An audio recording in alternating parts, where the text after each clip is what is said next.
that's not what we're about. We love art on this channel, and we just can't wait to get to know you a little bit better, and like, you know, what you've brought to the table for Sideshow Collectibles. Can you give us a little bit about your role, like, you know, what you do with Sideshow? Sure. Yeah, no problem. And I'm in agreement on the whole behind the scenes. I'm going to, you know, I'm the same way. I'm a fan first, you know, first most, I guess, that, you know, and always been dabbling in art since I was a kid. But I think part of the reason I do these shows is because I can see it from the flip side to where I watch shows, whether it's on collectibles or you know, any interest that I'm in. I always want to see, you know, like you know, an Adam Savage. You know, I love his show because he gets into the nitty gritty and behind the scenes stuff, and I love that stuff. So you know, if I could participate as far as being part of Sideshow in that same aspect, you know, the past year, that's why, you know, I've been popping up in various shows, because I was like, it needs somebody. We need to get in there and kind of mix it up with the collector fan base, where I think there was a kind of an absence of that. There was a little bit of you know, like, I mean, it's a tight tightrope, so to speak, to walk, because if you put yourself out there too much, then you become vulnerable, especially if you're an artist, which, you know, not to get too far ahead of myself, but I've been with Sideshow for 21 years, and I came in as a painter, and I was painting in the paint department, but shortly, you know, maybe within a couple years, I was managing the paint department for like 12 plus years. So you can imagine how with doing that, where that comes from, because then you know, we were heavily into 1/6 back then, and we were into the polystone and everything as well. But I mean, you'd get on those forums and they get a little brutal, and when you're that close to being the person that's generating prototypes or designing things or whatever else, it's hard to not get in there and mix it up with some of the people. And that's kind of, you know, it can get unprofessional, and it could be kind of a no-no, you know. So there was a time where there was almost like a, you know, like, all right, nobody interacts with that because it's just too hard to deal with. And the past years, it's lightened up a bit. So I was kind of like, hey, you know, I've been here long enough to, like I said, 21 years. I know how to. I'm not going to freak out, you know, on, you know, short of, you know, goofing off with Rashid or some of the other guys. I know, you know, where to take it and how much to say and everything. So it's kind of reestablishing a new sense of you know, expectations and limits with the company, where they're like, okay, go ahead and go out there and see what happens. But yeah, and like I said, I came in Sideshow as a painter. Prior to that, I mean, I was always building models since I was a wee lad, you know, of like 3 years old or whatever. You know, it sounds hard to believe, but I wasn't doing much building. But I'd watch my grandfather, you know, mix up paints when I was, you know, and I was a big Aurora model collector, you know, all my life, or early life, you know, in the 70s.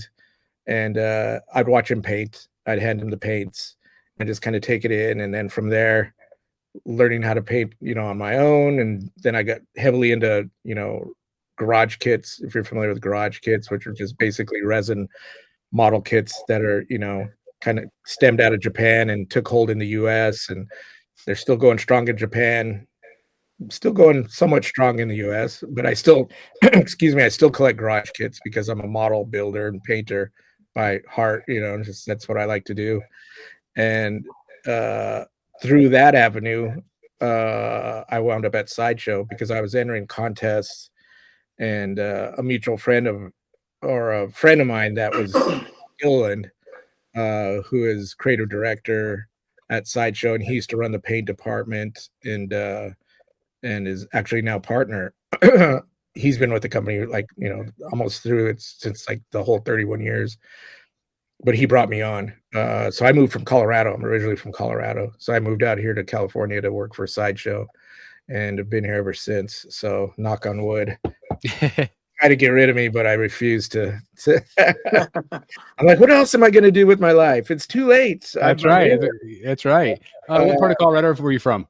A small town called Pueblo. So it's okay. Yeah, I've been to Pueblo. Yes, I'm in Kansas, so we go to the Springs all the time. You know, every summer we go to the Springs growing up, and so I've been to Pueblo many times. Oh yeah, well, you're not missing anything. Yeah, still beautiful country. Yeah, yeah, it is. It is. I try to get back at least once a year to visit some family and stuff, but I've been here, like I said, 21 years. So, from paint, moved out of paint and into project managing and kind of more into development areas. So I have a little bit of hand in, design and coordinating with the art, like every aspect you could think of that's within the development process, everything from paint to mold and cast to 3D print to talking to all the artists, talking to our internal design team, and just kind of coordinating everything that we're doing all the way up to when we hand it over to a production manager.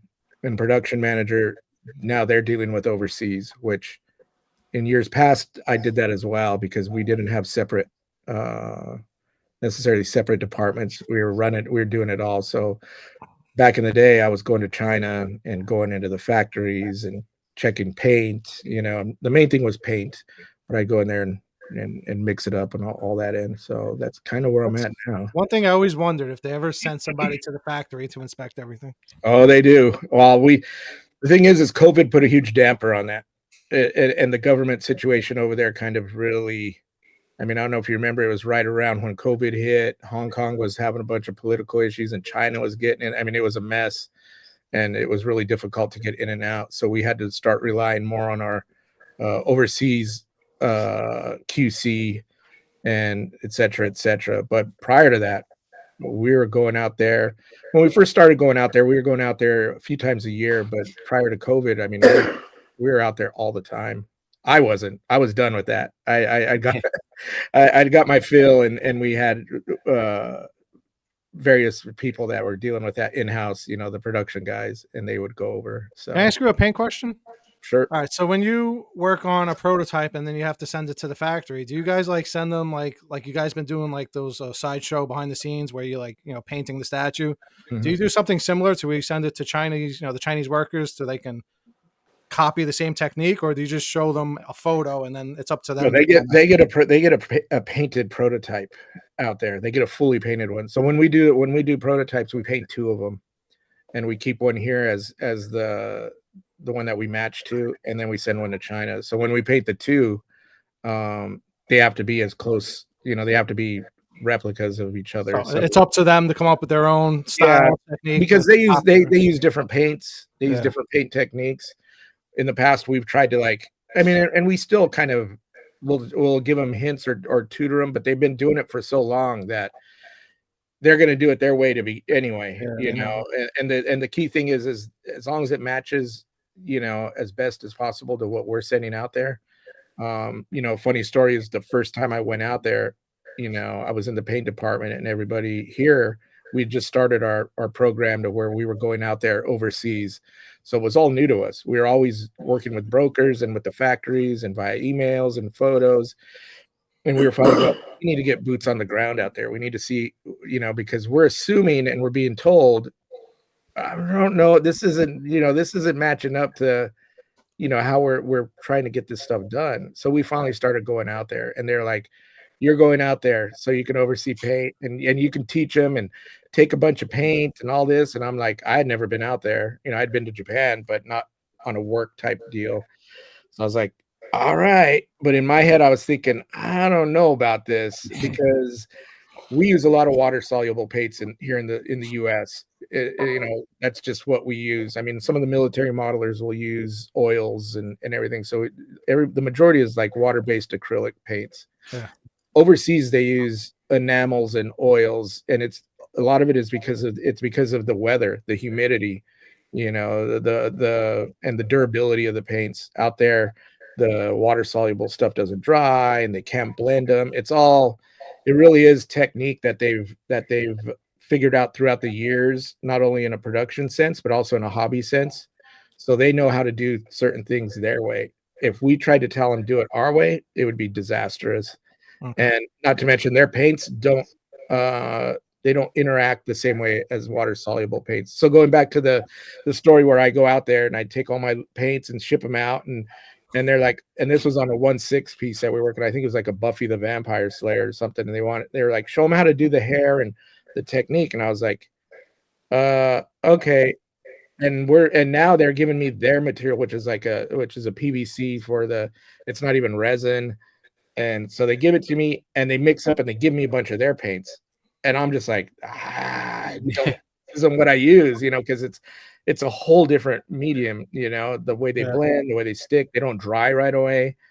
So I couldn't paint like that. And it was just, and I had told, back home, I had told him, I was like, I don't think it's going to go the way you think it's going to go. And sure enough, that one time proved it. And they're like, so now it became giving direction to them as opposed to literally showing them. Some of the things I would show them, but not to where it got, super intricate on their end. And it was vice versa. If I gave them my paints, they would have been like, throw those in we don't work with these, we work with different paints. So yeah. That's really interesting, because I was going to ask the exact same question Eric did, because whenever Sideshow started putting out those behind the scenes painting videos, which I love, by the way, and I think a lot of people respond to those. Yeah. And I was just in that paint room. Yeah. I just assumed that was always something you guys did, was just film the painting process and send it over. So it's really interesting that's not the case. Yeah. So I really appreciate that. Yeah, they have a physical copy, and then they'll send, once they, because what'll happen is they train up, basically when they get the piece, they'll train up their paint teams. So you have a lead out there, and they go and they look at it and they devise how to paint that, and they break it down and they train their guys. So there's a flip that could happen. You know what I mean? It wouldn't be like us training them. It would be their lead paint guy would decipher what we want, and they would figure it out according to their techniques and their paints, and then they have to translate it over, and then they generate the sample. It comes back to us. We look at it, good, bad, kind of good, improve on this, perfect. We sign off on it, and then it's off to the races, and then their line takes off on it. So that makes sense. Yeah, it's. I know some people think I painted every single one of the ones that back in the day. You'd be shocked how many people think that. They go, "Oh, so you guys paint all of them, right?" And I go, "You mean like what, 500 of them or 1,000 or 2,000 of them? Are you crazy? There's no way." Well, Anthony, I know you said nowadays you're in the design part of things as well. The new Skywalker, hopping into that swing, I love it. Ordered it day one, PO'd. Nice. And everything. Did you have anything to or did you see that like, oh, what is that? What are you guys doing? Oh yeah, no, I pretty much see it all. I didn't project manage that. One of my coworkers, Jesse Lincoln, managed that one, which more power to him, because I knew he was going to have his hands full on that one, just because of the composition and everything. Yeah. When I seen the design come over, I think all of us, when we seen the design come out of the design department, we were like, this is pretty awesome, but let us point out what hurdles we're going to have to get through on this. And everybody came together, and it was, we were just wrapping the prototype right before Adam Savage came in to film, which was like a week or two ago. And, you guys would be shocked at how these things come down, because we had it to where we needed it. And then all of a sudden, we have meetings every week, like big meetings for review. And we started not second guessing ourselves, but just really getting into the minutia of the portrait and the likeness. And next thing you know, we're 4 portraits deep on adjusting this thing and having to get paint done within, a week's period of time, because we knew Savage was coming, and we couldn't say, hey, don't come next week. They were there to film. And then plus we had Star Wars Celebration breathing down our neck.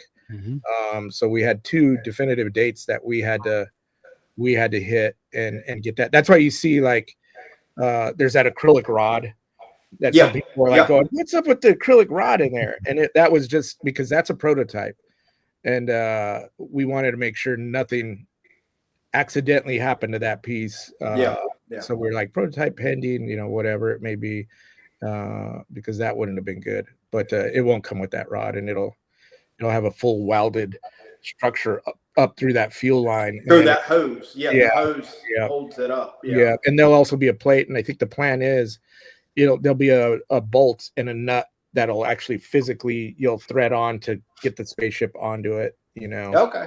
Cool. And of course the spaceship will be lightened considerably, because the last thing you want is a big giant bowling ball of weight on that Yeah. spindly piece there. So Well, it's interesting. I feel like Sideshow has always been kind of the leader of being creative with how they engineer their statues. I think of like not the joke. ambitious. Yeah, I get right. I think of like the Flash lunging forward or the Joker on Pogo. Right. Like all of those pieces were like, wow, how did they do this? And of course, it makes people nervous at first because like, oh, it'll tip over. And like I've been amazed by the engineering, and I feel like there's still companies that don't do as good as you guys do. With that engineering, I just think it's awesome. Yeah, thanks. I mean, it's definitely something. I mean, those things are considered in the design stage, and when I say design, it's when the concept and the idea and the sketches and everything come up and they review, and we always look at it and go, can we do this? Can we not? And I think on some of those extreme pieces, the litmus was always the Spider-Man where he's on one arm coming off at the top. Yeah, we've never had any issues with that, and everybody goes, it can be done because it was done here. Do you have to test the engineering? Like, say, do you, like, after you make a statue, do you have to like leave it up, say, for a year just to see if anything starts? No, we can't. We can't go that we can't do that because then that would affect the whole production type scenario. We never have time to do that, but we have the ability to kind of learn from previous things. Usually I think some of the trepidation from collectors happens because you're never going to have a perfect run. Something's always, might get banged up in shipping or dropped, and it showed like some of the Batmans and Jokers were showing up broke, and it's like, that was mine. Yeah, I know. And if I watch the shows, I'm watching various shows, and they're like, because that was my project and working with the other guys. And even when we were developing it, I was like, we need to be careful with this, that, and the other. And we're all good because when we go in the factories, we do drop tests and everything. The foams are designed and they drop test them overseas and everything else. So we try to take all the precautions. And then all of a sudden I start hearing things are being broke. So what happens when stuff like that happens? We have to go, how is this happening? Like this never was an issue, before. Is it happening in shipping? Is it like, what is causing, is it maybe something's not braced in the foam where it's getting jolted hard in shipping and all it takes is something to make it go? Because we weren't getting a lot of those. But if you look at like the show, some of the shows, of course, people that get them are going to say something if they're going to break. So it makes it seem like, everything's breaking. That's the thing with the internet. It's you always hear the negative, you never hear most of the positive. Exactly. Any product, yeah, 100%. Because I freak out because I start seeing stuff and I come back to work the next day and I go, hey, listen, all these fucking Batmans and shit are breaking. What's going on? And then I'll go up to and I'll contact customer service, and we have a full means of documenting and chasing, seeing how many issues. And they're like, oh, we've had, 5 or 10 or whatever. And we've been, I'm just throwing a number out there, but it was nothing like how it seemed like it was being done. I was like, whew, all right, well, at least that's a good piece of mind on my end. But back to the question, yeah, we'll go back and we know how to engineer and center of gravity and not to overextend stuff. The key thing is making sure the factories abide by what we need, and the weird thing is years and years and years ago, you'd have to kind of take them for their word. And when we were having some issues, got to the point where I think it was either me or one of the other guys. I said, we get one in, we break it because I want to see what's inside of it. So are you talking about like some statues will be like more hollow than others? Some will be like super thick resin. It's more of if, excuse me, if we're doing something that's precariously balanced or looks like it's gravity defying, we have a rod, a metal rod that'll go in because it's only as strong as its weakest point. And some people go, well, it has a rod through its foot and then it goes through the body and it's fine. No, because if you only go to the foot and you have all this weight cantilevering off, it's going to bend right there. So you want it to get also down. A lot of times it's going into the base, and the base is just like, I brought this up in the past. So like you have this rod that's going through the male key, but there's nothing metal in the female part of the key. So now you have metal or polystone. It's still wiggle and break or whatever. Like, there should be like some type of like female metal insert where the male metal, insert. I agree, and we do that when we can. It's such a weird thing when you deal, even if it wasn't something that was precariously balanced like that. I mean, because what happens is and I'm sure some of you guys know, is like say with Magneto, he has this big cape that's often the new Magneto, and there are people like, and we even had a video saying, be careful when you assemble, it's going to be tight, because we usually don't put 2 pegs in 2 feet and 2 holes, because if anybody that's been in this hobby for any time, you realize that to line 2 pegs up, it has to be exactly where it's going, or it's not going to go in. So we've always done, 1 peg and a key, or 1 peg and a slight divot or something, because then you have some leeway to play with.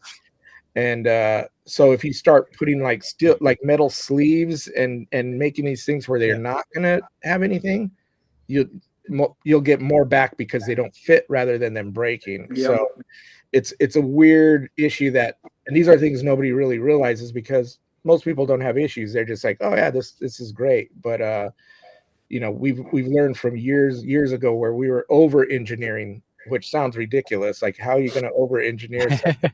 Because you want it to be the best as it can be, and then you realize you have issues, because it's like with Magneto, even though we did that and it fits super tight because we wanted to make sure. Wow.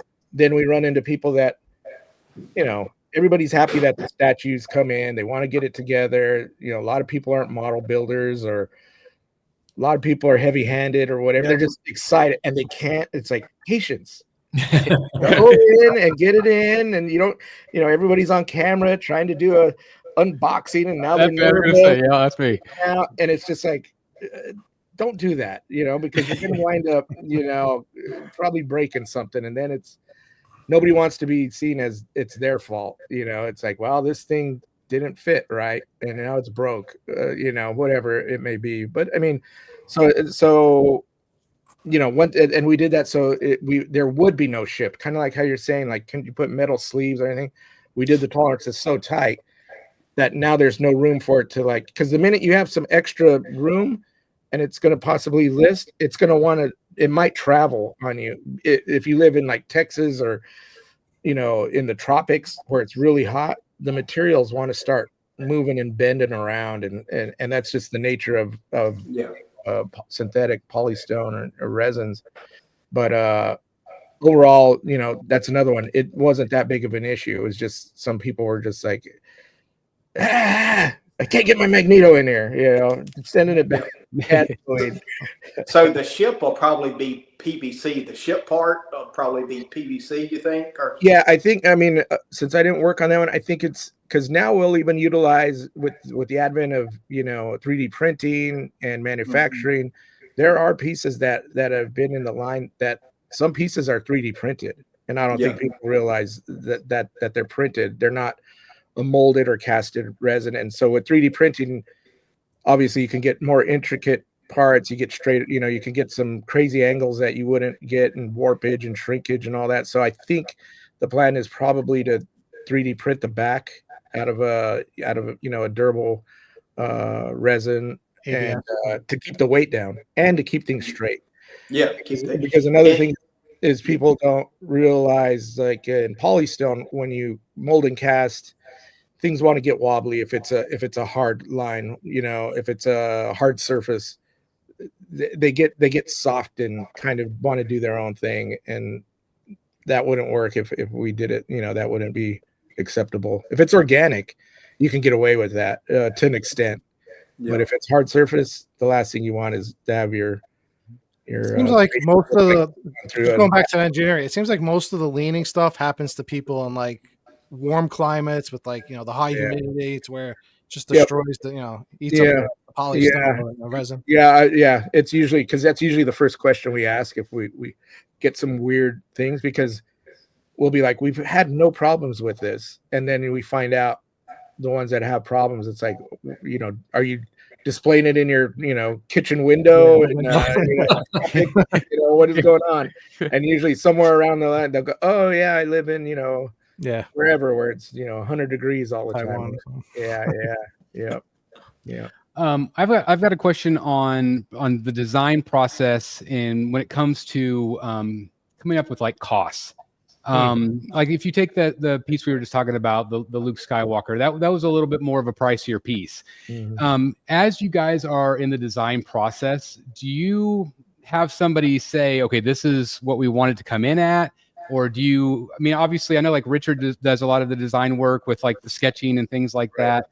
And so once you guys get that from him or whoever, is it a team process that tries to budget those pieces? Like I know like right now, you know, it's been a little bit of a hit in the sales, and I've heard from other companies, and it's just kind of a harder time right now with the statue collecting. And so, like, where does that price point, like, at what point does that really be like, okay, we really needed to come in on this amount so we could sell this many, blah blah blah. How, can you kind of walk us through that? Yeah, I mean that a lot of that is admin, you know, once it's but from a development end of it, because at the end of the day, admin and there's a whole bunch of decisions that are out of my wheelhouse and my pay, you know, Right. But I mean, as far as what I could speak at on the front end is when we look at these things, we know going into it if it's going to be a large piece or like you said, something that's going to be gravity defying or multi-figure, or there's a lot of aspects I think that collectors don't realize that will shoot the price up that they don't think about, because I think a lot of people just go think about size or maybe multi-figure. They go, oh, this size of this piece is smaller than this piece, and why is it more expensive? You know, there was like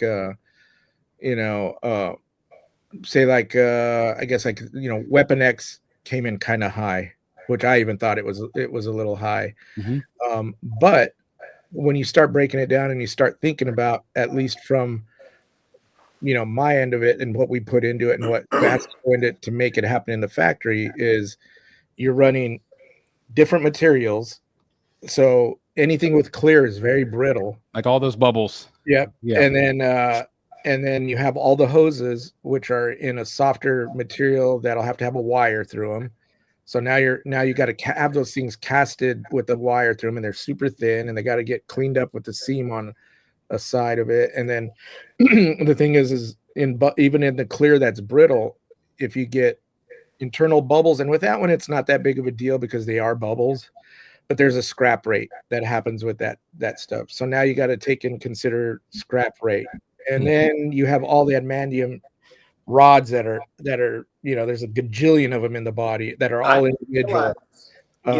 Realize that for the unboxing, how they started, you know. There was like a million of those things. They're like down his leg and everything. And there's no way that's the only way you would be able to do that, is have them separate, because you can't cast it with them in. No. And you definitely don't want to have them gluing them in, because they'll either break or they won't be right, or they'll be crooked, or whatever it may be. Or if they do get broken, customers are we have to replace a whole body that has one broken rod to it, you know. So there's all these weird factors that come into play that we have to take in consideration on price, and that kind of sets not the norm, but that is something that we have to. It's not just like, hey, this piece is this big, so let's make it cheap, or let's make it expensive. Same thing with lighting.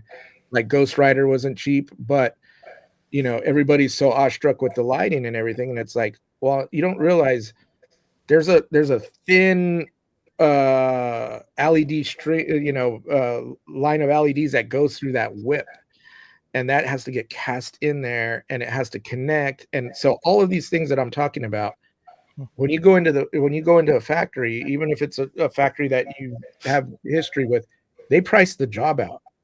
They tell you what it's going to cost to have that made, you know. So, you know, it could be like, oh yeah, we see this is going to cost us this much, and it's like, wait, what?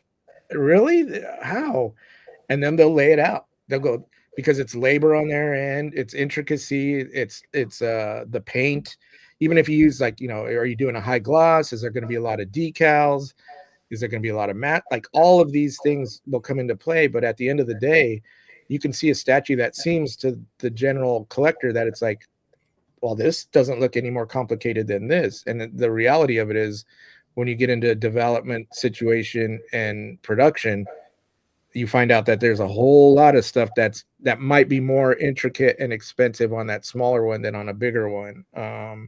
So that's kind of the thing. And then, just to kind of, and then once that comes in, then we have to decide what price do we put on this? Do we want to lose our ass on it, or do we want to be able to, we got to make a few bucks? Because I think, the other thing is, I iterate to some of the other guys when we talk about stuff like this is like, we can't just throw a price out there and lose money all the time on it, because then we wouldn't exist. Right. There's talk of, XM and some of these other companies that have fallen out, and it's not because they were making a horrible product. There's something there that I don't know. I'm not privy to any information, but it doesn't take much to go like, hey, you're going too crazy and you're getting too ambitious, or prices, whatever it may be, and it causes stuff to get crazy. Yeah, and we are hearing about companies, at this point folding, and that's the scary thing. And that's one thing I do want to talk about with Sideshow's pricing is I always feel like you guys have consistently been very good at your pricing. Yes, some are more expensive than others, but I still feel like you guys offer an incredible fair value for what you get. Yeah, we've always tried that, or we've always done that, in my opinion. The other thing is it's a weird thing, because I think, and I'm biased, because I've been here and this is what I do, but I think because we try to keep our prices low, people assume that it's lower quality or not as good or whatever. And I'm just like, I see everything we distribute, not everything, but I mean, I see stuff that comes through, everything from Prime One to, everything else. And for the money that you're, for what it is, I'm like, I'd go to bat to argue, unless it's, something that's blatantly goes south in production or whatever, I think a lot of people don't realize, there's sculptors that cross over that used to be with other companies. It always seems like it's company against company. And I've always said, it's not it. It's really the artist and the creative that's behind it. Because at the end of the day, the factories are the factories. There's crossover in factories and what say, but I mean, if you look at, like a Prime One, where people are going, Prime One's the king. Well, yeah. And you're also paying a couple G's every time. And, and on top of that, they're huge pieces. The bigger the piece, the easier it is to get that nuanced detail in something big. It's working with a bigger canvas. So now you can pump, paint apps and everything else into it for the ooh and ah factor. Yeah. So. Yeah. And one thing I want you to maybe mention too, and I tell people, and not to get into money or whatever, but with Star Wars, people were like, oh, why is it this price? And I'm like, well, certain licenses cost more than certain licenses. Yeah. I can go get SpongeBob's license probably a whole lot cheaper than I can. Disney's not cheap. Absolutely. I mean, if you're Sideshow has the premium license, Marvel, DC, Star Wars, and Star Wars and Marvel might as well be it's Disney. But the thing is when you get into these licensing things, and this is no secret, but it's you're paying for a license, but you're also paying per piece, or they're getting their cut, and if their cut is going to be high, you can't. It's just business. You can't go and do a piece. You can't do a piece and go, well, I'm going to make it cheap, and they're going to take all the money. All the the licenses are going to take everything, because you have to make sure that you're covering all aspects of all that, and then think about packaging and think about it's everything. There's so much that goes into the pricing. There's also it's now I know you probably can't answer, but we always speculate, because there's so many newer companies popping up. I'm sure you guys are also fighting over factories, and there's some of that. I would imagine they would say, we'll pay a little bit more. You get our stuff done first. There is, I mean, there's a lot of factories out there, and the thing is you have factories that are very loyal because you keep them in business. If you're somebody who's not participating with said factory, why would that factory continue to? Why would they be like, oh yeah, we'll make.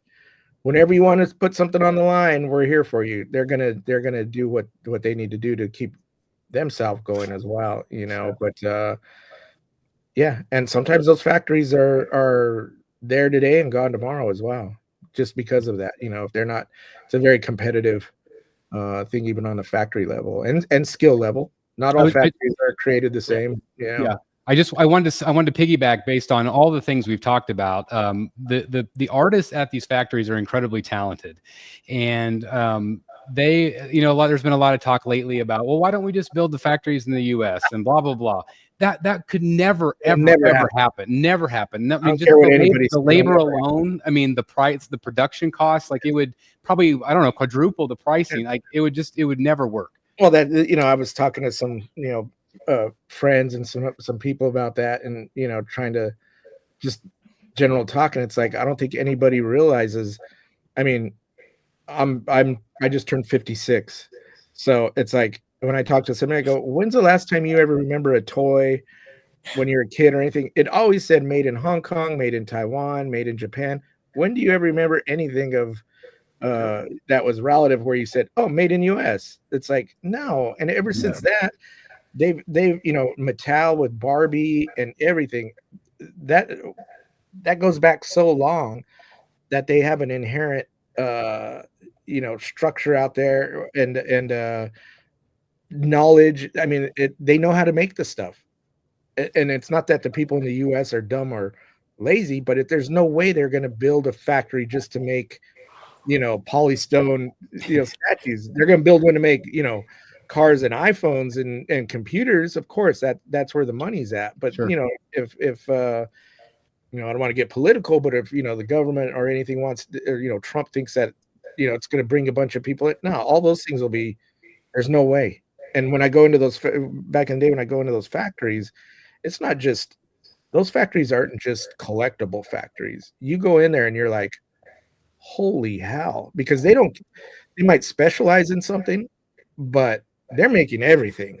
I've been in there, and you go to a showroom and it's like, here's our Christmas showroom, here's our Halloween showroom, here's our candle showroom, here's our whatever it may be. And I'm just like, what did I just walk into? This is insane, because you recognize things that you see, you know, at a Target or Walmart, or even at a higher end store, mall or anything, and you're like, holy shit, they're making it. You know, we even have that out here, Billy. So Billy and I are both from the New York area. So like the factory is just, it's not like an entire toy factory. It's like each floor is something different. It could be one floor they're making candy, the next floor they're, you know, or even another building. I mean, those places get big, you know. I mean, you figure a whole southern region of China are factory towns. You know, that's all they are. You go up north, Beijing and all those places, they're more of the metro businessy. But you go down south, it's all factories. And you know, and that's they know that's what's there, and that they'll go work the factories for X amount of time, and then they've made enough money and they go back home and live a happy life, retired on the farms, and had to have money back. And you know, a lot of people think it's like, oh, slave labor. It's cheaper labor. But I mean, they're like not. You were saying with the sideshow, not the sideshow, the Star Wars piece though, like the back, you know, the back ship panel, it could be 3D printed. With the technology, 3D printers are getting so quick that possibly parts can be 3D printed. But I think the problem is finding, like I said, like good painters. Finding the factory to do it. Yeah, because not every factory is doing that. I mean, they're speeding up, at least not for production. You know, and the other thing you have to think about is with those 3D prints, they need to be cleaned up. If you've ever printed anything, you get build lines, and I don't think a lot of people realize, you know, because it's taken off so much, and hobbyists are printing everything under the sun, and they're showing them on camera and everything. Oh, you look on camera and go, wow, that's awesome. You get them in hand and you're like, what the heck is this thing made out of wood? What is this? It would never be acceptable in a silicone printer soon too now. Yeah, especially in, you know, the collector community that everybody hears, you know, everybody scrutinizes stuff to the gajillionth level. If you get a 3D print that's just like, there's your print, they'd be like, well, what am I seeing here? And a lot of people say like, oh, well, like, why don't we just all 3D print our statues? Like, if it comes down to know how to do that, you have to know how to paint them. You have to know how to do all that. And like, I'm not worried about how to do that. There might be a few here and there, but like, too many picky people. You gotta hide those things with the paint. I mean, I used to paint. I mean, before I was working for Sideshow, I was, doing commission work and painting and stuff. And back then, I'd be lucky if I can get, somebody to fork out $300 for a paint job. That was just the norm back in the, the 90s and, late 90s, early 2000s, whatever. Since I, got a real job and don't have any time to do that type of stuff. And then I see what people are paying for, repaints or commissions or anything like that. I'm like, you got to be kidding me. It's a lot of money. You're paying thousands of dollars for, and not to sound, shitty about it, but some of the stuff I see that is getting that paid that much. I'm like, oh, this would be unacceptable. But I can never find that person back in the day that'd be willing to pay that amount of money. But where it's shifted now, that there is like a cottage industry of a handful of painters that they have their clientele and they're able to do it. But there's a reason for that, because nobody. I mean, even if you're in a company, whether it's Sideshow or PCS or whoever, because I know painters that work for other companies. Well, what makes China so good at it then? They've been doing it forever. And they're not painting a whole statue. You have teams that are like, one person might be painting the head, the other person's doing the eyes, another one's doing the clothes, another one's doing the base, whatever. It's a definite, Well, they're just like an assembly line. The kids are raised into that lifestyle, and they just like, all right, I'm gonna go paint in a factory when I get older. Yeah, 10. Yeah, because the thing is, like, if you ever, I mean, and let's be honest, I mean, how many people do you know that have built models in paint that are really hardcore, unless you yourself are involved in that hobby? Yeah. You go to Japan, it's like a lifestyle out there. Like, I was going to Japan like 6-7 years in a row, and going to a specific show called Wonderfest. If you've ever been to San Diego Comic-Con, Wonderfest dwarfs that show, and it's one day, and that show is strictly model kits, mainly figure kits, and the work that you see there is amazing. And it's like, you go, what is going on? What's in the water here? But it's because that's part of them growing up and being into that. And now what we have out here is, nobody wants to paint models. They want to play video games. They want to, be on TikTok or whatever. I mean, that's fairly recent, but I mean, even when I was younger, I knew people that, it was a thing to build models. And then you see, that's why all the hobby shops die out now. You go to a hobby shop, you got guys that are either old guys into trains or ex-military guys doing armor. Yeah. Or we got guys doing RC planes. But when's the last time you seen a kid or a teenager in there super ramped to we have a shop by us. It's a small town, and the only way they stay open, because it's a huge store, is they do those Magic the Gathering card games like every weekend, where the kids come in. And guess what? They're not going to learn how to paint Batman by playing Magic the Gathering. No. Well, it's one of those things too. It's like you said, nowadays kids that they're on the keyboard warriors, and they can't, like, I tell my kid, I got 5 kids. They all know computers, but you ask them, hey, let's go unclog this toilet, or hey, let's go do this. What? Yeah, help me on the car. Let's go change the spark plugs on the engine, or whatever it may be. Yeah, or hey, let's go fix the AC unit, or they look at you like, what you want me to do? You know what I'm saying? Da da da. Yeah, I mean, I did all growing up. I'm sure all of us did that. I remember being out there with my grandfather, and it was like helping. Even if it was me just handing him the wrench. At some point, he's going to tell you why he's asking for that wrench, or what socket is what, or what, and that's how you end up learning stuff. And now the only thing is like with art, there's some amazing digital artists, whether it's, painting, digital painting or digital sculpting. It's still not physically painting.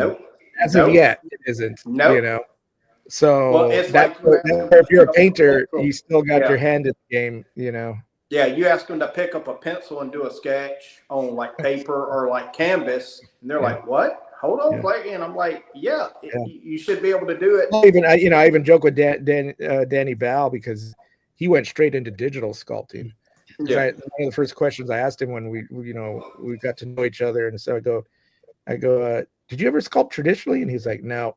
And I was like, wow, that's pretty awesome, because usually you can see somebody who sculpted traditionally and found their way into digital because they have the fundamentals that they know and that carries over. So like anatomy and gesture and proportions and everything. And sometimes you get people who know the programs and know their way through, all of that stuff, and find themselves with the ability to pull from a digital library, and they're just cutting joints and reposing and making it look pretty on the surface, and you can spot it and you go, this person doesn't know, they don't have the fundamentals, because the head might be, the anatomy might be off, or the joints are off, or one arm's longer than the other. That's pretty crazy. I never thought about that. There's all these weird things that you see, but the thing is, not everybody sees them,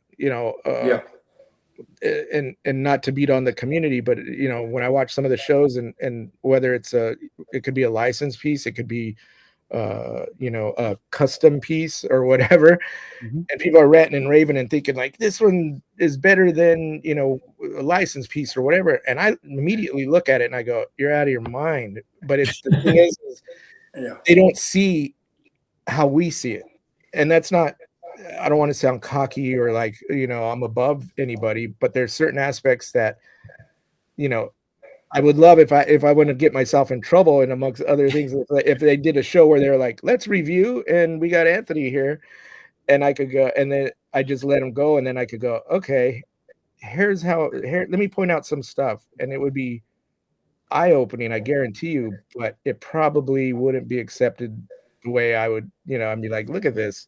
Nobody's had, there'd be some way to justify why it's that way. And that's just the way it is with art. Art is subjective. Yeah. So, and now one thing that drives me crazy, and I'm, with respect to you work for, Sideshow and all this, but you go on these streams or you hear people okay, hey, PO's coming Friday and it's X price. We're not even going to say. And so let's just say that price is, higher than expected. Let's just say, oh, they're just doing it to make money. I'm like, yeah. I've said it on other shows.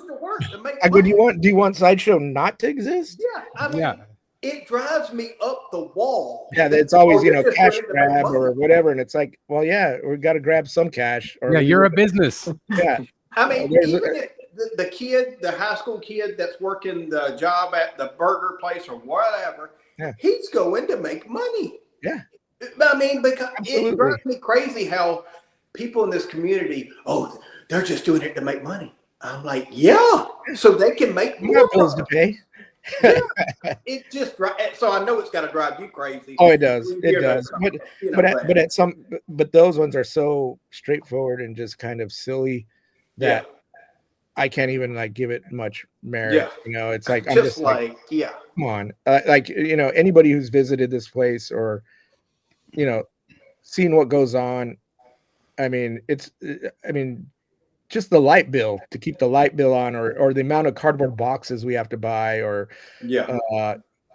some of the most mundane things, it's like, that's got to come from somewhere. It's not Sideshow isn't just a 2-room building with a couple people, even shipping bills just to, ship things back and forth, and freight, and there's so many factors that, with respect. When I think about it, I actually think I don't know how we're even able to make the things that we make and keep it at that price, and, keep it to where people can afford it, and keep a company going with X amount of employees and everything that goes into it. It's like, it's mind boggling to me, but, it's business. It has to be that way.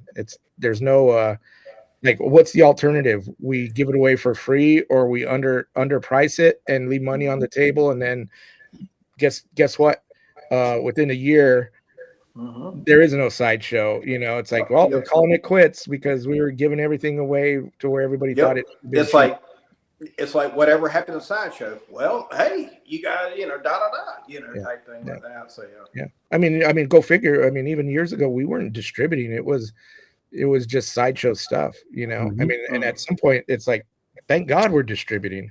Yeah, because that's all of us here, I think, have been here since Sideshow started, when premium formats were $300, $400. Oh yeah. Where's we do that internally? Are we going to be 5 years from now and premium formats at $2,000? Is there a capping point where we're like, All right, that's enough.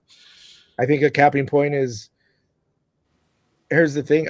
Me personally, it's like if the marketplace continues, that defines the collectible. You know what I'm saying? Now, if something shoots off ridiculous prices, then it's like, okay, what's going on here? But I mean, every year materials go up. You know, I remember years ago having that conversation where resins overseas seemed to jump up. Petroleum jumped up After because COVID. all that stuff is petroleum product. So it's like if that jumps up, it's going to affect all the chemicals. It's going to affect the paints. It's going to affect the resins, everything out there. And then, you know, Sideshow can't eat that cost. It gets carried. The factory goes, well, when they price it out, they go, this is what it's going to cost. Whoa, how did this jump up? So, well, materials jumped up. It's plain and simple, you know. Which again, I tip my hat to Sideshow, because if you look at other companies right now in the quarter scale market, they're charging $1,200, $1,300, $1,400, $1,500 for a quarter scale, where you guys are still charging between $700 and $800 generally. Well, some of that too is where we have to adjust our price. Don't give me any ideas, Chris.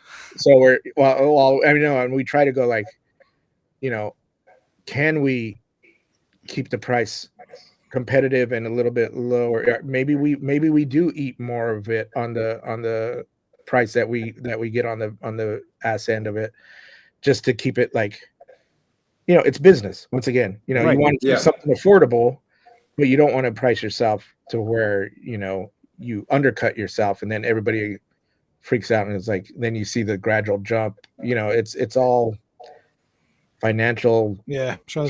Finance guy behind the scenes tracking this stuff, and and we say too, like, you know, we want all the companies to succeed. We want Sideshow to live on forever, and it's like, if you have to buy less, then that's what people have to do right now. I mean, the days of buying 20 premium formats a year, those days are done. Oh, I'm a collector, and I gotta, you know, I gotta go. And I don't collect a lot of polys. I collect a lot of different things, you know, like Hot Toys figures or other 1/6 figures, or once again, Japanese resin kits or books or whatever it may be, toys, all kinds of crap that I really don't need. But, you know, eventually I got to go, what am I doing here? You know, I got to curtail what I'm getting here, because I'm, you know, I think everybody who's into a collecting type hobby, I would say, suffers from that type of mentality, especially now, because the thing is I think it's kind of funny, because, you know, back in the day the internet wasn't around, and you're hard pressed, especially if you're a very a collector of things that are very unique. You're hard pressed to find somebody who's into it as passionate as you are. So here comes the internet, and you have, you know, forums like yours and various forums.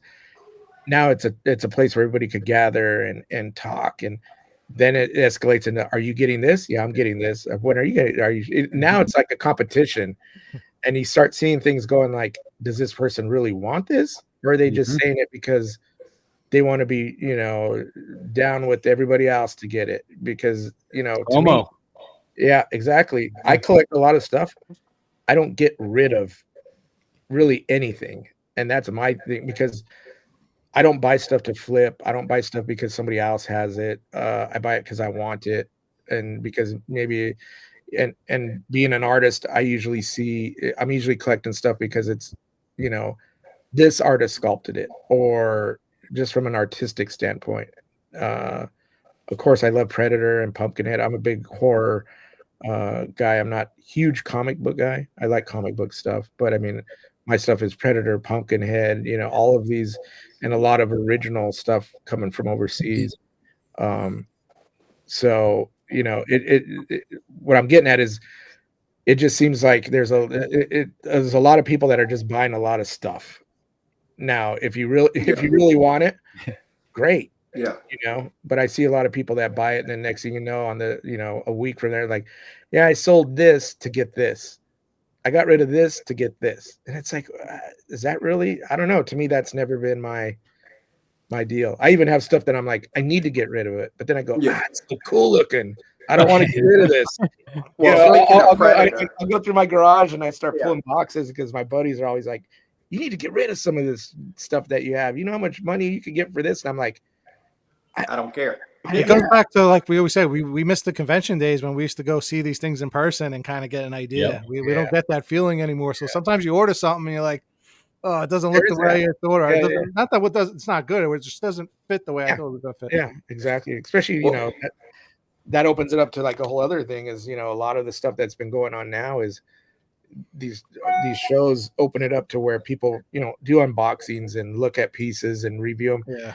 It always drives me crazy because a majority of the stuff that gets shown on these things are like not the best photography, and they're distorted and the flash is popping off and everything else. And I'm like, it doesn't look like that, you know? And I'm just like, unfortunately, that's what gets shown unless you're going to a convention or see it in person at a store. And those types of things are what else is somebody going to know other than Are those days fully over with Sideshow? Just like, is there any talks maybe like, hey, one day we'll pop back up? Like, yeah, I think those, I mean, you can thank COVID for that. And it's unfortunate because I mean, I'd been to Comic-Con for, you know, 20 years, going every year, and I enjoyed it. But the thing is even prior to COVID, it was starting to wane where, I mean, Sideshow always had a presence. We were the second largest display there at San Diego, and we were at New York. But you started seeing a lot of that stuff pulling out of the conventions where it was becoming more corporate. I mean, even the movie studios were starting to pull out of the conventions. Yeah. And I don't know if that was due to more of an online presence, and they're realizing they didn't have to dump a ton of money at these conventions, because a lot of times, you know, they had to weigh it to like, is it worth us going out just to have a presence? Because a lot of those companies weren't selling anything. You know, even Sideshow, we used to sell and have our exclusives and that you had to pick up at the booth. And then we found a way to do it because they were selling out so quick. And we were one of the companies that kind of started where you can order online and you can get your piece and then we'd ship it. So even if you didn't make the show, you were able to get it. But back in the day, you know, you'd see booths with lines all over. And once again, it's kind of that FOMO scenario. But, you know, you'd also get a lot of unhappy people that weren't able to get the piece. But the other aspect, you get a bunch of people that were like, I flew down there, I got the piece I wanted. They're, you know, hip hip hooray and everything else. But, you know, even that part got to where we weren't selling stuff at the show. You know, the show would basically generate people to come to our site, interest. I mean, the main thing was every year we talk about and have kind of a talk and like, how many new customers did we get, you know, post a show? And I think because it is such a tight community, you think everybody knows Sideshow. We were shocked how many new people, and that's not even, this is even after Comic-Con now with some of our online stuff. We get new customers who go, who's Sideshow? We never even heard of Sideshow. What is this? And we try to harvest that into, you know, somebody who wants to buy. And then if they're into it, then they come back and, you know, have them return customers. And that's where it's kind of, we have the ability to focus on that through our digital cons a little bit more, because when you're at San Diego or somewhere, there's a lot of noise going on there. You know, there's so much to see, and I don't mean noise like, I mean visual, like it's sensory overload. And with the glass, everything was always, especially with Sideshow, they had the glass over all the statues. Which I'd always dreamed about going to San Diego, and thanks to Chad Colbank, I was able to go through Tweeterhead. The last year you guys did the booth, and I was just so thankful to be able to do that, but also to watch your social media team trying to like dodge people to try to film. It was, you know, it's so hectic. It was crazy. I mean, it got to the point where I was like, once I had some type of seniority, I'd be like, I'm going to the show, but I'm not working the the booth, because I was like, I would never get to see the show. And I'd be like, it'd be frantic. You'd set up the booth, you'd work the booth, you'd tear down the booth, and you didn't know what was going on at the con. You know, you weren't able to buy anything. You were, you know, because you're always busy. And you know, you'd get, you know, media coming by early in the morning or towards the end, and we'd have to take the plexi off of the thing so everybody could film, and then put the plexi back on and hope you didn't break any of the statues. And if you did, guess who was repairing them? You know, it was me and a couple other guys that had to you know, we were like doing triage. We'd have our kits that we'd have to pack that had like paint, glue, toothpicks, tweezers, cutters, tape, you name it. We had everything, and it was like a mash unit. And you know, and always something would happen, and we'd be like, "Oh, get out the thing," you know. And we're sitting there fabricating and making stuff and it wasn't just us. It was like, it seemed like every year back in the day, you know, Iron Studio used to show with us and everything. Every year there would be something, multiple pieces broken shipping from Iron Studio, and I was like, oh. And it wasn't because of their product; it was because they were shipping stuff, you know, bouncing it from, you know, South America, and it was coming up, and you know, you got the dock guys bringing stuff, and then when you open it up, it's like Christmas, and you're like, well, let's see if this all made it in one piece, you know. Same thing with Hot Toys. You know, we were fixing Hot Toys pieces, and it behind the scenes is crazy. That's just. I had some XM prototypes sent to me, and like it wasn't in the actual foam. It's just like they just dug out pieces, and like I would spend like an hour to 5 hours just gluing everything so I could show it because it was always broken. You know, it's just one of those things. Yeah, and that's a perfect example. It's not because of quality of product. It's because of their prototypes, or they don't have their custom packing yet and shipping and overly handling things. It's a nightmare. Yeah. Well, you mentioned you like Predator. Do you have any of the Prime 1 Predators? Or I don't. It's funny. I just got that one. I seen that one back there. Yeah. Because that would be the one. That'd be the one I'd get. Yeah, because I'm a big Predator 1 and 2. The other stuff, it soured me on some of the other movies. Yeah. The originals are the best. Yeah. Yeah, 1 and 2. But I love what they've done, and being such a big fan, I'm like, they nailed it, because I can see, you know, even some of the aspects of what we've done in the past, I'm like, you know, I think everybody thinks like, oh, just because you work for a company, everybody's in agreement with how everything turns out. There's people that are a little bit more passionate than others, and we're always going, you just needed to do this much, or if this would have been tweaked this way, or whatever it may be, or you know, next time we'll be able to get this done. Or you know, even sometimes licenses will come in and you know, make a comment, and it's like, you do know that's not right, that's not the way it is. You know, you do know you're talking about your own, you know, product, and have you ever watched the movie? You know, it's like, that's not what it looks like, you know. So you start running into all kinds of weird things. But Foxhound, I just want to say, it says, I find the opinions are skewed toward one way in the panel, LOL, and opinions that go against that get ignored. What was your comment, Foxhound? Please retype it if I missed it. Sorry. I've been trying to listen to everybody. Been reading comments, so I don't know. Yeah, I was going to say, I haven't read all the comments because I've just been trying to focus on the conversation. But well, you might not be back, Anthony, if you start reading the comments. Oh, that's fine. I got a thick skin. I was following the comments. I think it was something with he said the edition sizes and the exclusivity matters to us. I don't think I highlighted that, so I don't know what he's talking about. I think it matters to everybody. I mean, I don't. Yeah, everybody. I mean, and the thing is the 1/3 succubus. Sideshow doesn't have the 1/3 license, if that's his question. Anthony, don't knock my boy Wolf Predator. I think Wolf Predator is probably the third best. Yeah, I was going to say that one. City Wolf. Jungle City Wolf. Yeah, absolutely. Now, and I will tell you this, Anthony. You know, I got a couple of things on order with that are Sideshow products, but then watching the unboxing of that Weapon X, I'm on the fence. I want to get it. Yeah, that looked. Like I said, I didn't realize it had like wires. You know, that went the all little rods. down. You know, yeah, those are real cool. It's a great piece. I know when it came out, there was a lot of debate with one of the unlicensed ones, and I that was going on for, it seemed like months. You know, it's not in a tube, and how come this and that, and that's one of those things. I was like, first of all, from a composition thing, that wasn't what we were looking for. Second of all, price, that would have never, and it would have just been a big tube piece, in my opinion. You know. And that's my personal opinion. And that turns into one of those things again where the art of it, the composition, you know, how much space it takes, visually pleasing. I think a lot of times people just see stuff for it's one of those things. Is it look expensive? Then it's good, or is it look? Also has to look with other pieces. Like you guys got Does it look Wolverine in a giant tube, and then yeah. I mean, there's some people that are like, the more texture, the better it is. It's like, no, not necessarily. Nope.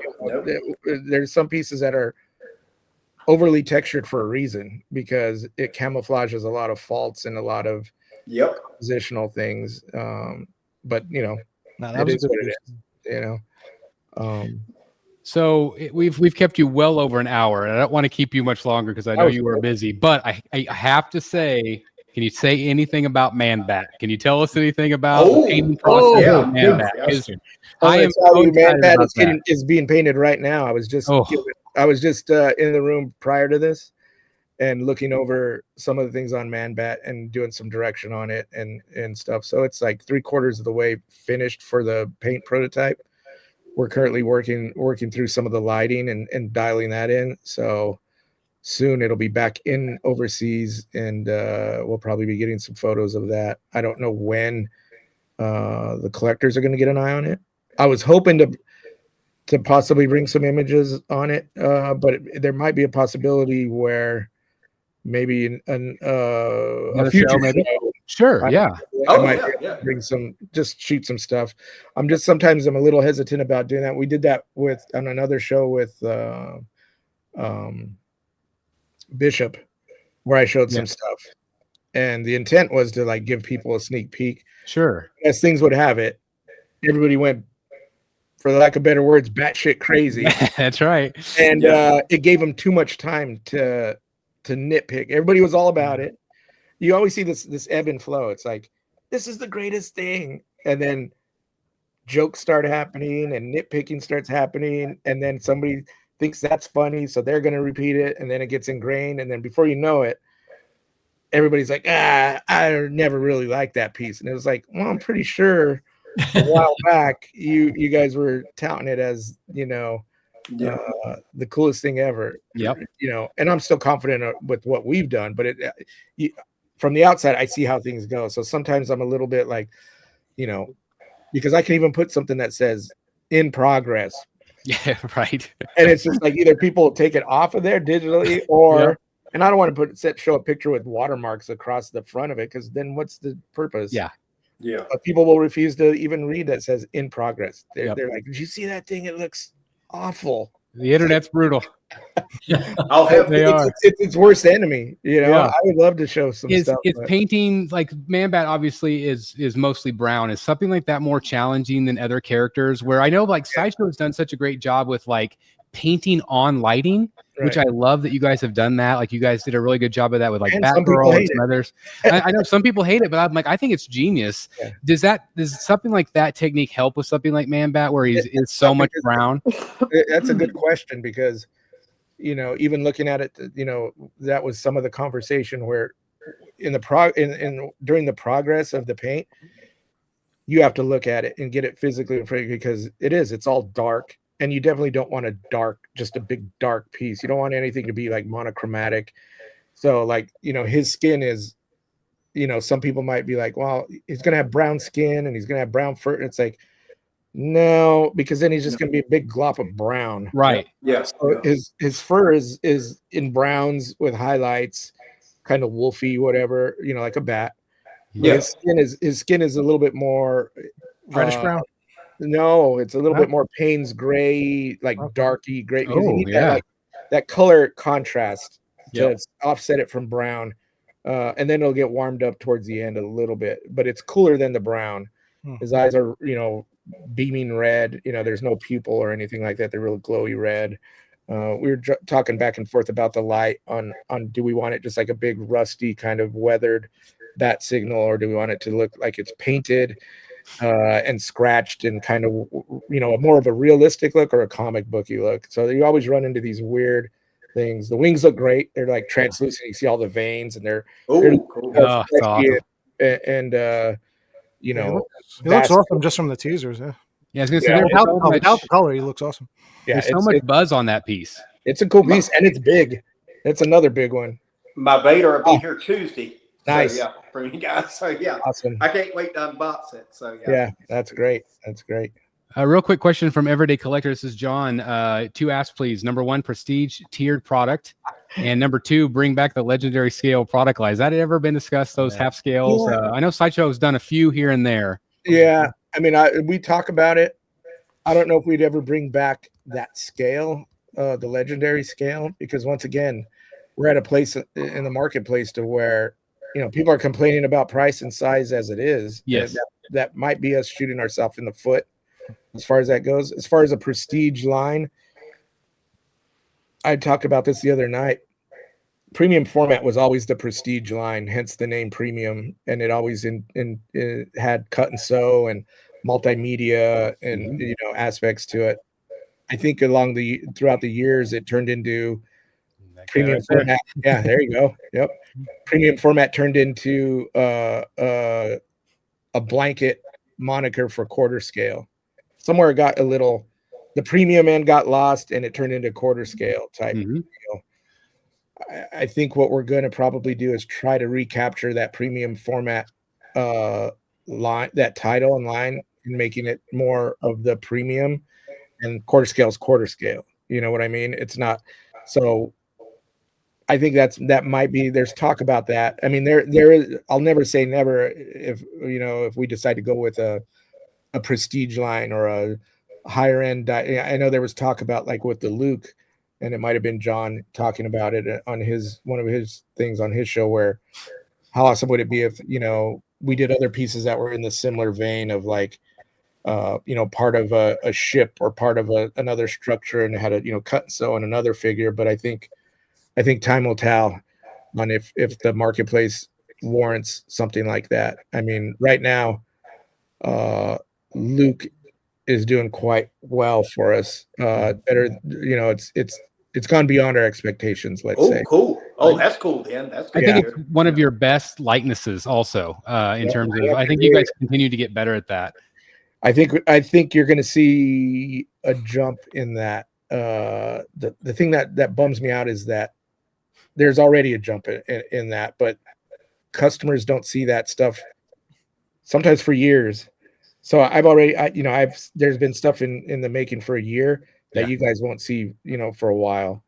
And I'm just like, and it's almost like living in 2 different dimensions. It's like, I've seen the future, and the future is this, and you guys haven't seen it yet. And I'm like, damn it. I would love to be able to share some of the things that we've already have said and done, short of, paint, not just from a character standpoint, but from a sculptural and artistic standpoint, and how they fit in the various lines, whether it's Batman universe or whether it's movie stuff. I know we announced Universal Monsters a while back with a title treatment, and that's my thing. And I've been, from a hobby personal standpoint, and I've been working on all those projects, so I'm excited to see what the reaction from the collector community will be on that. I mean, I know it's not Batman or anything, but hey, you got to get the Epic Universe. Yeah, it's been a while since we've done Universal Monsters, so it's long overdue in my view. So I hope they're received well, and I think they're some of the best things that'll ever hit the market. I can't say the characters, but I've told other people it's like Universal Monsters. I think Frankenstein, Dracula, really reasoning to tell you what a first run would be, and then if we do a second run, a series would be. But I mean, you have your core characters, so I'll tell you right now, they look great. They look awesome. I think they'll do very well for you guys. They're still loved to this day. I mean, they're an older genre, but it's still great. There is, and that once again, that goes back to, like, a lot of the model guys, because there's it's weird, because what we collect as figurative art came from the figure model community. It just kind of split off, and it was kind of like, well, it harkens back to what we were saying before.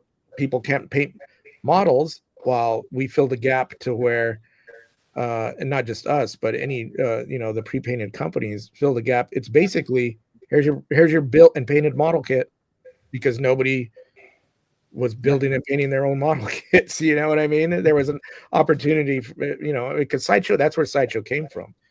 It was originally, they were doing vinyl model kits with Bernie Wrightson and some zombie stuff and a few other things, and then found their way into doing. And they did like early on. This was like, I don't even remember what year this was, but they did Frankenstein, right? And Mummy, like in the premium like format. Bernie Wright's and yeah. Yeah. That was when I started. We did those. Yeah. It was awesome. Let me get to two real quick questions. Foxhound was one that was asking. I think this was maybe his concern, talking about variants. That's been a little bit of an issue lately. Like I like when you guys do variants. I think that the last two that you guys did are phenomenal with the paint. Do you guys ever have that situation where you like intend to do variants from the very beginning, or do you always have to wait on sales and then come back and say, okay, now let's do a variant? It's a little bit of both, because sometimes to be honest, we can go in and have ideas of doing variants, and once again, it's business. It's like, why would we do a variant on something that sells horrible? Right.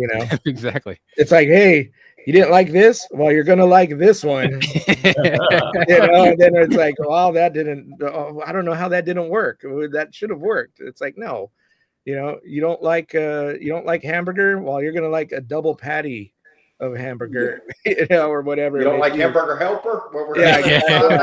We're gonna help you to like it. And then other times there could be situations where we have a piece that we're very confident in, and we think this is going to do great, and it does, and then it comes to fruition where we're like, from fans being we're like, what would be awesome. And once again, this isn't a cash grab, because we don't know how well it's going to do, as a variant. But from a fan point, you'd be like, it'd be really cool. It wouldn't take much to do a variant like this. Or what if we tried this? Or it could be, hey, the fans are screaming on the boards that we would be crazy if we didn't do this version. And then we do it, and then everybody's screaming because we did the version. I think, and then it boils down to is like, well, why didn't they just show them both at the same time? Well, I kind of just said why we wouldn't do that, because why would we do that? Why would we generate something we're not quite sure of, And again, you're a business. People use the Hulks as a great example of how that worked out for the customer, which it did. But I also remember, people barking about that when we had 4 Hulks. They're like, this is the dumbest thing I've ever seen in my life. All they did was switch out the heads. This is dumb. This is dumb. This is dumb. Then in retrospect, they're like, this was the greatest thing they could have ever done. They released 4 Hulks with 4 different heads and gave us options. This is how it should have been done. Okay, well, what if we did that with everything and nobody wants the other 3? Yep. And we went into a factory and we prototyped and we did all of this stuff. And now we're even if it didn't cost us a ton of money, which that's never the case, but time is money, and SKUs in a factory is money, and all of the front end that goes into it, as well as the back end to go into something like that, is money. So you really got to be cognizant of how you deal with all of that stuff. And I think it's just too easy for collectors to think it's that cut and dry on stuff like that. And so there's a lot behind the scenes that we don't always know. Like, it's on the surface level. It's like, well, why aren't we getting what we want when we want it? And there's some pieces there's some pieces that we've actually done. Sometimes we'll listen to fans and go, what, this might be a good idea. And in retrospect, it's like, why didn't we just stick to our guns? Because we went ahead and did this, and the fan base pretty much proved what we wanted to do from the get-go was the way to go.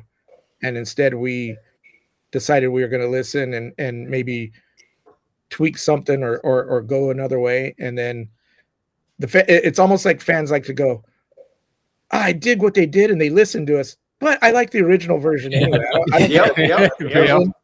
But they listen. They listen to us, and that's what matters. It's like, okay, well, that's great, but in the grand scheme of things, how does that help us out? That's right. We could have been working on a whole other project instead of listening to what fans say they want that they're never going to buy, and now we're upside down on something else that we should have been working on. That's right. I want to do one more question. This was from Joey. It's not collectible necessarily, but hi, Anthony. I'm currently a PM in IT asset industry. Any advice on how to transition into project management in the collectible figure industry?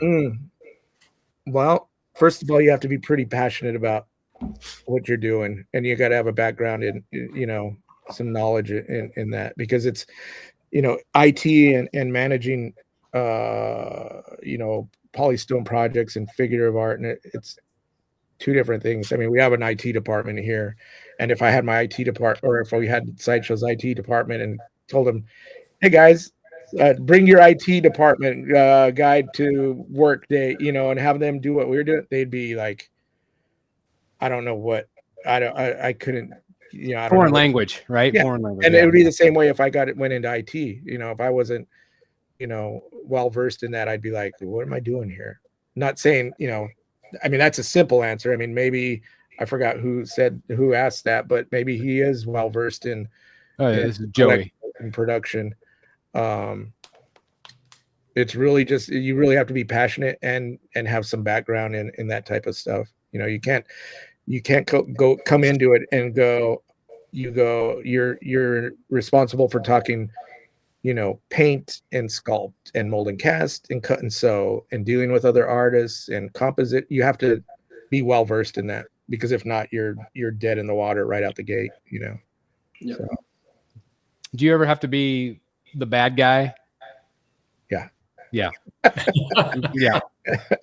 There's so many coals in the fire, that you have to manage, especially I would imagine like where you're having to work between multiple artists doing the same project. Like I think of like that Martine Canale and Daniel Bell project where they were going back and forth working together. Like I'm assuming you're the liaison in all of that. And I'm assuming that you have to deliver bad news from time to time.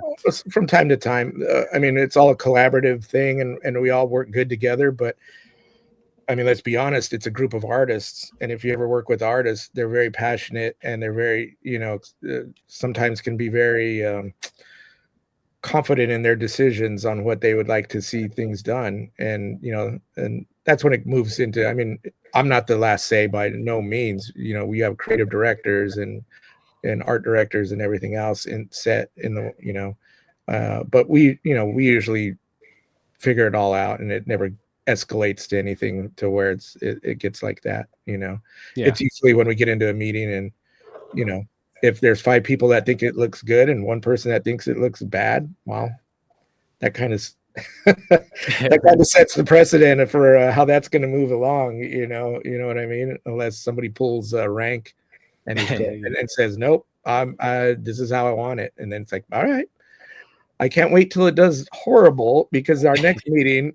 we're not going to let you forget it, and that's a joke. But I mean, we're friendly enough to where we could poke at each other like that. I was going to say, you have such a great team. We've had the chance to talk to a lot of your team members, and they're just all great people, and so much talent. It really is like a family. And being here for 21 years, and there's a few of us here that are 20 years that are still here.